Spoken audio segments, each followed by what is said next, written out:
Sir, how are you doing this morning or today? Doing fine, except it's evening here, but good morning to you. Gotcha.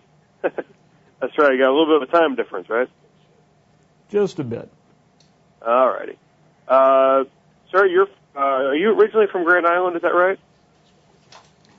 I am. I have a church up there, St. Mary's Cathedral, that I'm the rector of, and have been there about 5 years, and was in fact there 29 years ago when I was first ordained a priest. Oh, okay. How long have you been serving in the military? I've been in the military almost 22 years now in the Army Reserve. Okay. And how long have you been overseas at the moment for this time? For the moment, I've been overseas about 8 months now. Okay. Is this your first deployment, or how many times have you been out overseas? This is actually my first deployment overseas. I've been mobilized in the United States before in support of deployed troops, but this is my first overseas assignment. Okay. Well, and you're an Army chaplain. What exactly goes into that? What are some of your duties while you're serving? Well, an Army chaplain has a couple of different duties. One is pastoral care and spiritual care for any soldier or dependent that comes up to you, and everyone deserves that care and the right to practice their faith as they want, and so we certainly support that in all its forms. Also, we have an administrative function that we advise the commander on the morals and morale of the troops as well. But our primary concern is with soldiers, and in this environment also with Marine, sailors, airmen, whoever in the military comes to us. And we get a lot of different challenges, but the same would be true in the civilian life. Well, you mentioned you have some challenges. Can you describe some of those, or? Well, they're basic challenges that people, particularly younger people that come over with the military, this might be their first trip out of the country or maybe even out of the county that they were raised in. And so it's quite a different environment for them to come over to a Middle Eastern country where the language is so foreign. And it's also, being away from family, being away from friends, especially when we have soldiers and others that have young families, as many do, and it's the first time away from them. So that presents quite a bit of a challenge for them to hold on and try to, deal with the separation. And you're a Catholic priest at home, correct? Correct. And so how many different religions and stuff like that do you have to essentially preach to and help out while you're in the military? Because it's not just Catholics, right? Right. Every chaplain is responsible for every soldier, every military member that's here. We can't pick and choose. Now, for services, I do my own services, Catholic Mass for the Catholics that certainly can come to that, or anyone can come to that. We have Lutheran pastors and rabbis. There's a Buddhist minister, also an Islamic imam. So we have all sorts of faith types here in the military.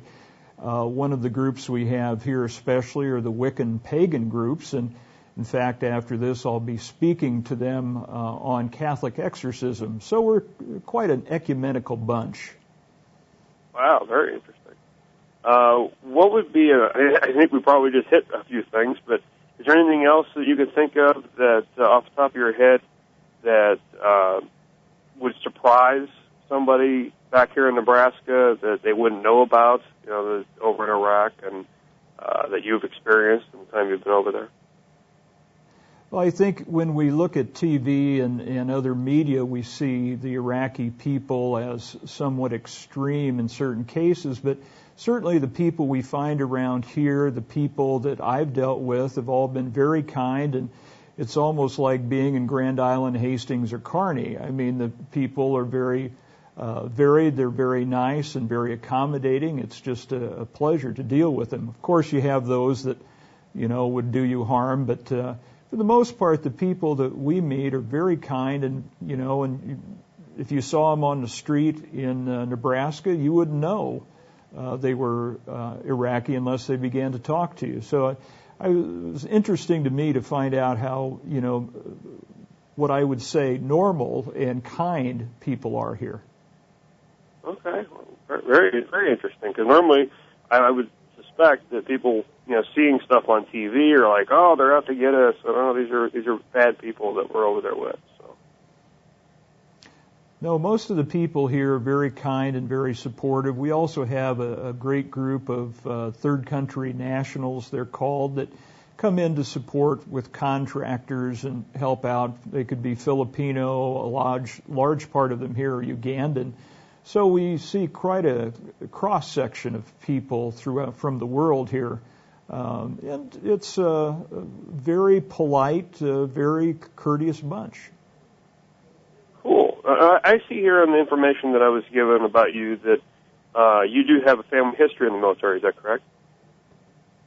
Correct. My dad was in the Army as well, and he served during the time of Korea. He didn't actually go to Korea. And then I have an uncle down in San Antonio who was a retired sergeant major, and he was in Vietnam. Did their time serving in the military inspire you to get into the reserve and whatnot, and what you're doing today? I think to a large extent, families look at each other, their parents and grandparents and other people, and see that this is a viable way of life, that this is a good way of life. Certainly it has its challenges, but it's a commitment to serving the country. It's a commitment to the people of the country.